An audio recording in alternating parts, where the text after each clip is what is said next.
제가 오늘 말씀의 제목을 잘 되는 집과 안 되는 집이라고 이렇게 정했습니다.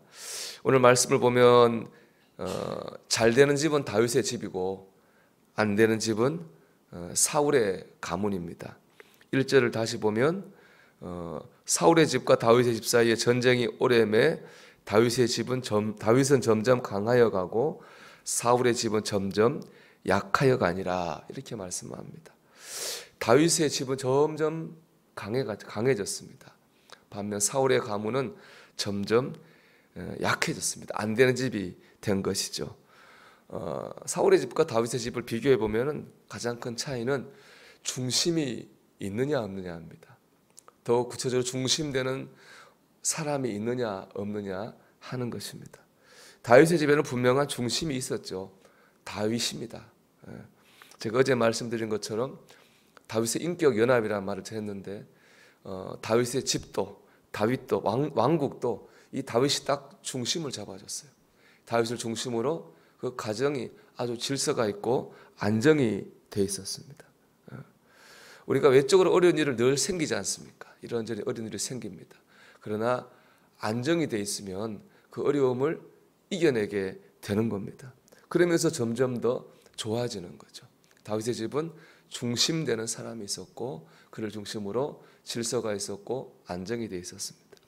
반대로 사울의 집안에는요 그런 중심이 되는 사람이 없었어요.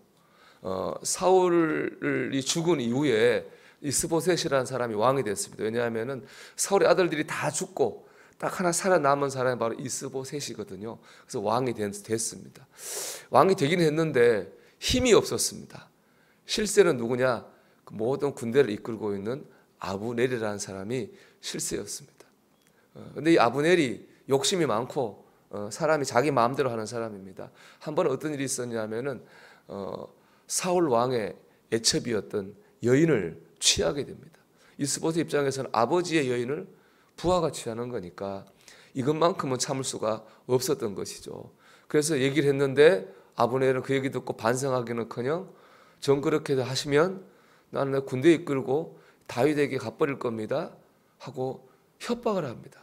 그래서 3장 11절 말씀 보면은 이스보셋이 아브넬을 두려워하여 감히 한마디도 대답하지 못하니라 이렇게 말합니다. 그러니까 뭐 질서가 없죠. 왔다 갔다 엉망입니다. 이스보셋도 아브넬도 중심을 잡아주는 사람은 되지 못했습니다. 오히려 더 혼란하게 만드는 사람이 됐습니다. 결국에 사울의 집은 점점 더 갈수록 안 된 겁니다. 우리 가정이 잘 되는 가정이 되기 위해서 교회나 어떤 공동체가 잘 되기 위해서는 중심이 있어야 됩니다. 중심을 잡아주는 사람을 중심으로 질서가 있고 안정이 되어 있어야 됩니다. 여러분 바라기는 우리가 우리 가정의 중심을 잡아줄 수 있는 그런 역할을 감당할 수 있기를 주의 이름으로 축원합니다. 그럼 어떻게 되느냐? 내가 먼저 하나님을 중심으로 살아야 됩니다.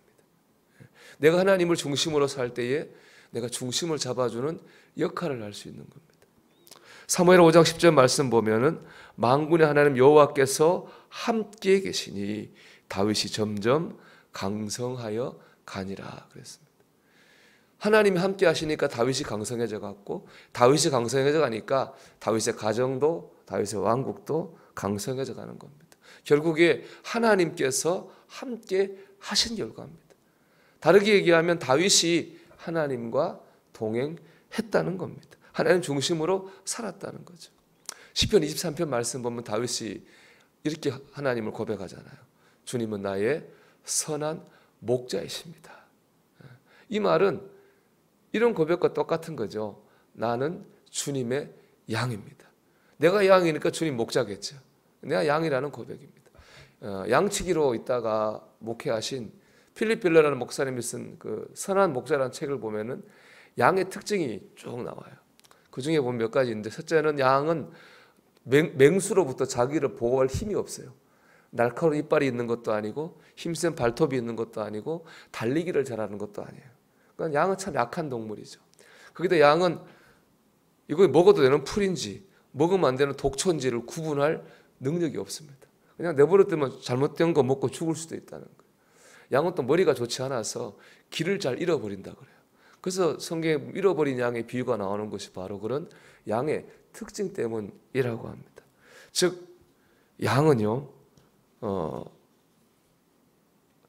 자신을 지키는 것도 먹는 것도 길을 가는 것도 혼자 힘으로 할 수 없다는 거예요. 양은 목자 없이는 살 수 없습니다. 그럼 양에게 중요한 건 뭐예요? 좋은 목자를 만나느냐 아니냐가 중요한 겁니다. 목동이었던 다윗은 이걸 너무나 잘 알았죠. 그래서 주님을 향하여 주님은 나의 선한 목자이십니다. 나는 주님의 양입니다. 그렇게 고백한 겁니다. 나는 주님 없이 살 수 없습니다. 라는 고백입니다. 다윗은 철저하게 하나님을 의지했습니다. 하나님 중심으로 살았습니다. 그랬더니 그 자신이 그의 가문을 잘 되게 하는 가문의 중심이 될 수가 있었습니다. 다른 가문을 향한 축복의 통로가 되었습니다. 사랑하는 여러분, 우리가 우리 가정에 믿음의 중심이 되기를 축복합니다. 축복의 통로가 되기 바랍니다. 내가 먼저 하나님 중심으로 살아야 됩니다. 양이 목자를 의지하듯이 다윗이 하나님을 의지하듯이 철저히 주님을 의지하시기 바랍니다. 바라기는 여러분을 통해서 여러분의 가정이 또 우리 교회가 잘 되는 집이 되기를 주의 이름으로 축원합니다.